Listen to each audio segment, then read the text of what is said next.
Um, I Hi, keep this is Creston Davis coming to you from the Global Center for Advanced Studies. I'm on the front range of the Colorado Rocky Mountains, and it's a beautiful day today. Here with me, and I'm honored to have with us today a conversation with Professor Sigrid Hackenberg, and I would like to welcome you. How are you, Professor? very good, thank you, Creston. Lovely to be here. Great. And where are you coming from? I'm in Delhi, New York, Delaware County. Delaware County. Okay, is that near New York City? Well, it's in the Catskills. Oh, I love the Catskills. Okay. Yes, it's up by, okay, so it's closer to like Albany or heading in that Right, direction. right, Yeah. All right. right. I once spent a summer up in the Berkshire Mountains and we would go to the Catskills. It was beautiful, beautiful mountains. It is, it is. Yeah. Well, thank you so much for joining with me today. Oh, my pleasure. Thank you for the invitation. I should also mention that my dog Lily, hey Lily, Lily, my dog Lily is also joining with us. She's watching for the neighbors' dogs, make sure they stay in line. So just so you know. Right. Great. Well, it's a pleasure. Thank you so much for being with us. Okay. So, well, by way of introduction, tell me about where did you grow up, and what was your training like in school, and how did you get involved in being a philosopher and artist? Well, I'm Spanish German, and I grew up in Europe, in Japan, in Canada, and then I moved to the United States to go to college. Nice. So I went to actually an international school in Kobe, Japan. Oh, So when I finished high school, I had the option to go to the States or to go to Europe, and I thought I should try to go to California is where I wanted to go.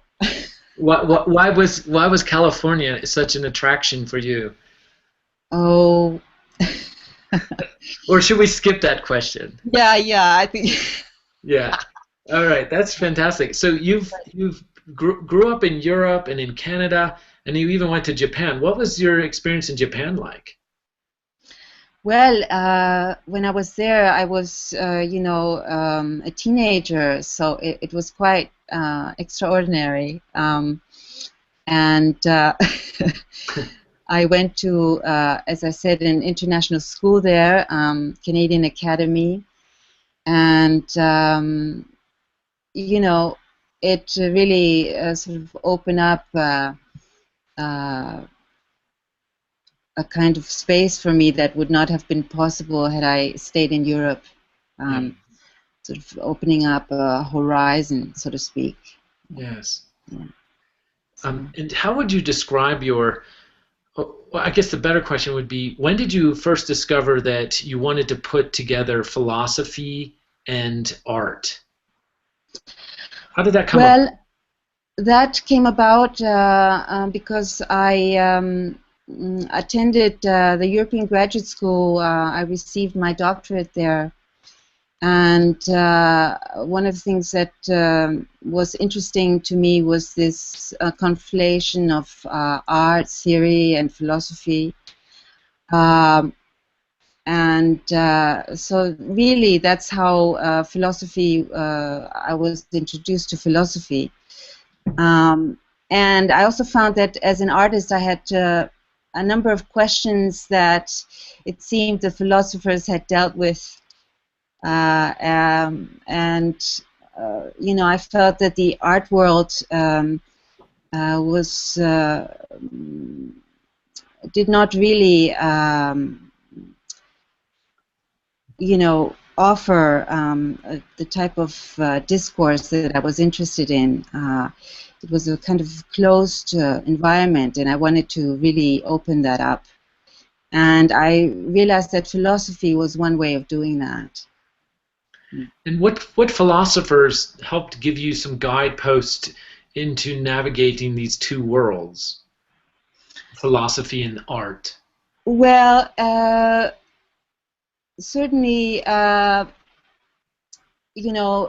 Nietzsche would be a philosopher who was important. Here's my cat. Oh wow! Just don't let Lily see the cat. Haha. All right. That's great. That's lovely.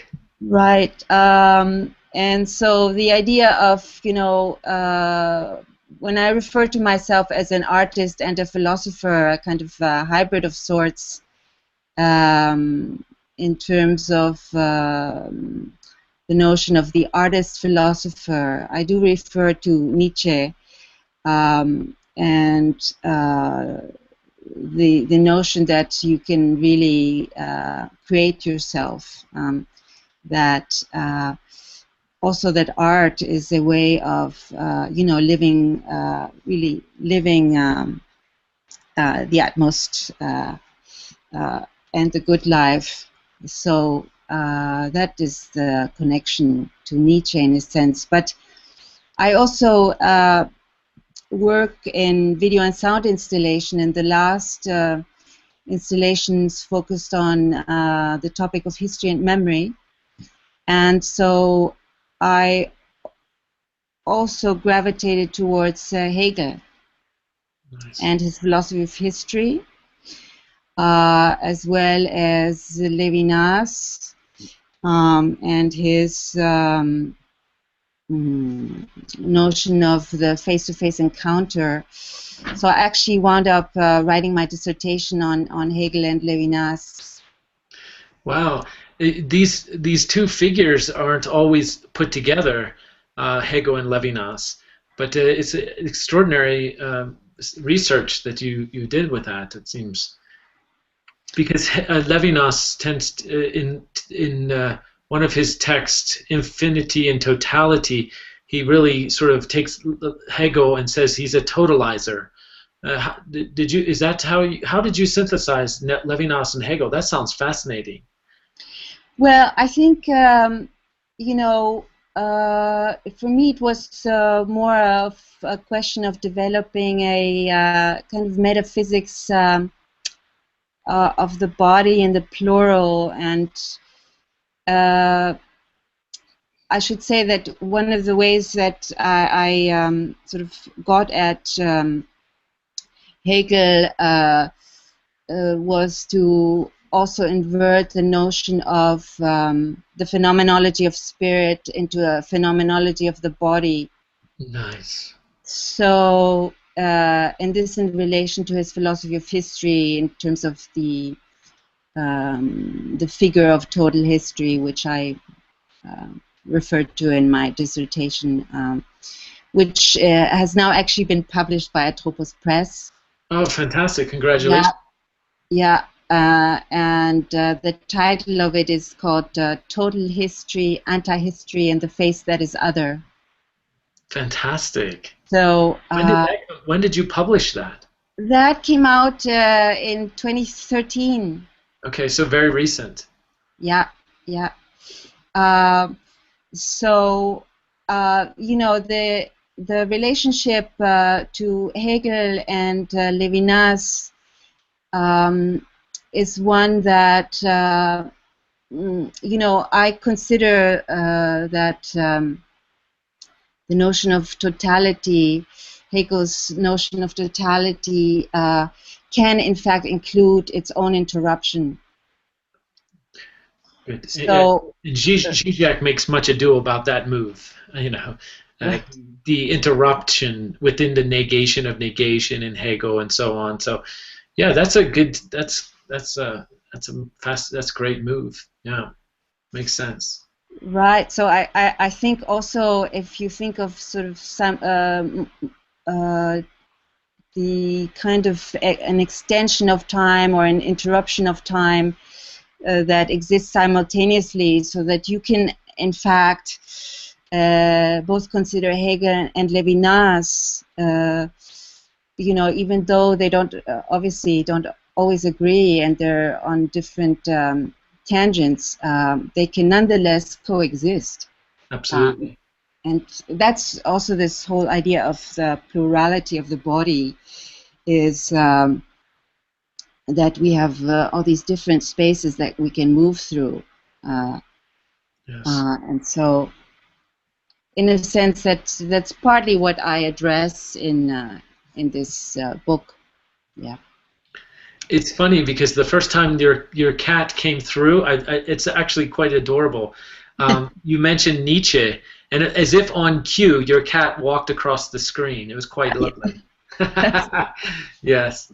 So well, that's great, and well, we're looking forward to having you as a guest in our class on reading radical thinkers, women thinkers, contemporary thinkers, and also it'd be really great to have you teach a course on your work on the intersection between the aesthetic and philosophy.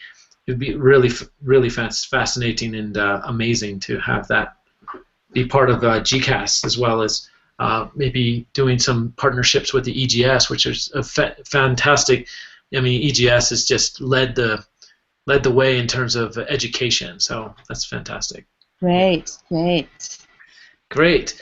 Well, and tell me just real quickly about the weather there. Is spring sprung yet for you? It seems that today is the first day that it has warmed up. Yeah. Great. So that's really wonderful. Yeah, I understand it was a trying winter for your part of the country. Yes, it was. It was. Great. Long, very long winter. Well, Professor Hackenberg, thank you so much for taking the time to get to know you and to have our students be part of what you're doing. Thank you so much. Okay, I appreciate it. Thanks so much. Absolutely, my pleasure. Okay. Bye. Bye.